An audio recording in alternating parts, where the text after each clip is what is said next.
ನಟ ದರ್ಶನ್ ಅವರ ಬಾಡಿಗಾರ್ಡ್ ಇಬ್ರು ಸೇರಿದಂತೆ ಅವರ ಡ್ರೈವರ್ ಲಕ್ಷ್ಮಣ್ ಅಂತ ಆ ವ್ಯಕ್ತಿಯನ್ನು ಕೂಡ ಅರೆಸ್ಟ್ ಮಾಡಿದ್ದಾರೆ. ಏನಾದರೂ ಲಿಂಕ್ ಪಡೆದುಕೊಂಡಿರುತ್ತೆ, ಅವ್ರಿಗೆ ಗೊತ್ತಿರುತ್ತೆ ಅಂತಲೋ ಗೊತ್ತಿಲ್ಲ ಅನ್ನೋ ಅಂದ್ರೆ ಬೇರೆ ಏನಾದರೂ ವಿಚಾರಗಳಿರುತ್ತೋ ಅನ್ನೋ ಹಿನ್ನೆಲೆಯಲ್ಲಿ ಮತ್ತು ಗೋಡನ್ ಯಾವುದು ಗೋಡನ್ ಇದ್ದಾರೆ ಸರ್. ಯಾವಾಗ ಶೆಡ್ ನೀವು ಅವರಿಗೆ ಕೊಟ್ಟಿದ್ರಿ, ಯಾವ ರೀತಿ ಕೊಟ್ಟಿದ್ರಿ? ಈ ಶೆಡ್ ಅನ್ನೋದು ಶೆಡ್ ಅಲ್ಲ, ಅದು ಒಂದು 5-6 ಎಕರೆ ಜಾಗ, ಅದು ಪಾರ್ಕಿಂಗ್ ಪ್ಲೇಸ್. ಅದು ನಾನು ಒಂದು 30 ವರ್ಷದಿಂದ ಕೆಲಸ ಬಾಡಿಗೆ ಕೊಟ್ಟಿದ್ದೀನಿ. ಸರ್ ಯಾರಿಗೆ ಕೊಟ್ಟಿದ್ದೀರಾ ಸರ್, ಏನಂತ ಕೊಟ್ಟಿರೋದು? BM ಕಿಶೋರ್ ಅಂತೇಳಿ, BM ಇರ್ಬೋದು ಇನ್ಸಿಲ್ಲು, ಕಿಶೋರ್ ಅನ್ನೋರಿಗೆ ಬಾಡಿಗೆ ಕೊಟ್ಟಿದ್ದೀನಿ.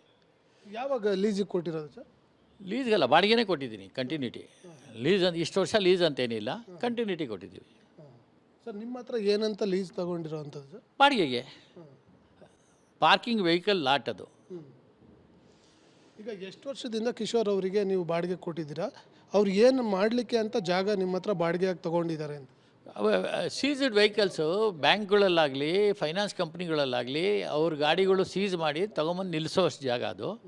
ಅವ್ರು ಆ ಗಾಡಿ ಬರಬೇಕಾದ್ರೂ ಆಗಲಿ ಹೋಗ್ಬೇಕಾದ್ರೂ ಆಗಲಿ CCTV ಕ್ಯಾಮ್ರಾ ಮುಖಾಂತರ ಯಾವ ಲೆವೆಲಲ್ಲಿ ಬಂತು ಗಾಡಿ, ಏನು ಸ್ಟೇಜಲ್ಲಿ ಬಂತು ಗಾಡಿ, ಅದು CCTV ಕ್ಯಾಮ್ರಲ್ಲಿ ಎಂಟ್ರಿ ಆಗುತ್ತೆ. ಆಚೆ ಹೋಗ್ಬೇಕಾದ್ರೂ ಯಾವ ಲೆವೆಲಲ್ಲಿ ಹೋಗುತ್ತೆ, ಆ ಗಾಡಿ ದುಡ್ಡು ಕಟ್ಟಾದಮೇಲೆ ಅದು ಕ್ಯಾಮ್ರಲ್ಲಿ ಇದಾಗುತ್ತೆ.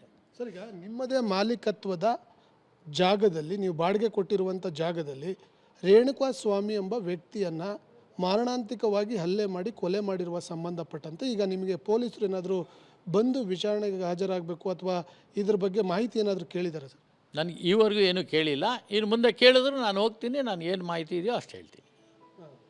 ಸರ್ ಈಗ ಈ ಘಟನೆ ಆದಮೇಲೆ ಈ ವಿಚಾರ ನಿಮ್ಮ ಗಮನಕ್ಕೆ ಬಂದಿದೆಯಾ? ಈ ರೀತಿ ಆ ಶೆಡ್ ಒಳಗಡೆ ಈ ರೀತಿ ಇನ್ಸಿಡೆಂಟ್ ನಡೆದಿದೆ ಅನ್ನೋವಂಥದ್ರ ಬಗ್ಗೆ ನಿಮ್ಮ ಗಮನಕ್ಕೆ ಏನಾದರೂ ಬಂದಿದೆಯಾ? ನನಗೆ ಈ ವಿಚಾರವಾಗಿ ನನಗೆ ಬೆಳಿಗ್ಗೆನೇ TV ಮುಖಾಂತರ ಗೊತ್ತಾಗಿದ್ದು.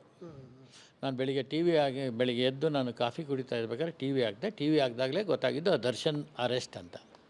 ಸೊ ಅದಾದಮೇಲೆ ನನಗೆ ಕ್ಯೂರಿಯಾಸಿಟಿ ಆಯಿತು, ದರ್ಶನ್ ಅರೆಸ್ಟ್ ಏನಕ್ಕಾಗಿದ್ದಾರೆ ಅಂತ ನೋಡ್ಕೊಂಡು ಅದನ್ನೇ ಕಂಟಿನ್ಯೂಟಿ ನಾನು ನೋಡಿದೆ. ಕೊನೆಗಾದಾಗ ಈ ವಿಷಯಗಳೆಲ್ಲ ಗೊತ್ತಾಗ್ತಾಯಿದೆ. ಅಂದರೆ ಈ ಶೆಡ್ಡಲ್ಲಿ ಆ ವ್ಯಕ್ತಿಯನ್ನು ಕರೆದುಕೊಂಡು ಹೋಗಿ ಹಲ್ಲೆ ಮಾಡಿ ಕೊಲೆ ಮಾಡಿರೋ ಬಗ್ಗೆ ಇನ್ನುವರೆಗೂ ನಿಮಗೆ ಅಧಿಕೃತವಾಗಿ ಪೊಲೀಸ್ ಮೂಲಗಳಿಂದ ಯಾವುದೇ ರೀತಿಯ ಮಾಹಿತಿ ಬಂದಿಲ್ಲ? ನನಗೆ ಏನು ಮಾಹಿತಿ ಯಾರೂ ಹೇಳಿಲ್ಲ, ಇವತ್ತರೆಗೂ ಗೊತ್ತಿಲ್ಲ. ನಮ್ಮ TV ಮಾಧ್ಯಮದವ್ರು ಬಂದು ಈಗ TV ಇಂಟ್ರ್ಯೂ ಮಾಡ್ತಿರೋದ್ರಿಂದ ಗೊತ್ತಾಗ್ತಾ ಇದೆ ಅಷ್ಟೇ. ನಾನು TVಲಿ ನೋಡಿರೋದೊಂದು ಬಿಟ್ಟರೆ ನೀವುಗಳೆಲ್ಲ ಬರ್ತಾ ಇದ್ದೀರಾ, ಕೇಳ್ತಾ ಇದ್ದೀರಾ, ಅಷ್ಟು ಮಾತ್ರ ಗೊತ್ತಿದೆ. ಬೇರೆ ಯಾರನ್ನೂ ನಾನು ನೋಡೂ ಇಲ್ಲ, ಮೀಟ್ ಮಾಡೂ ಇಲ್ಲ. ನನ್ನ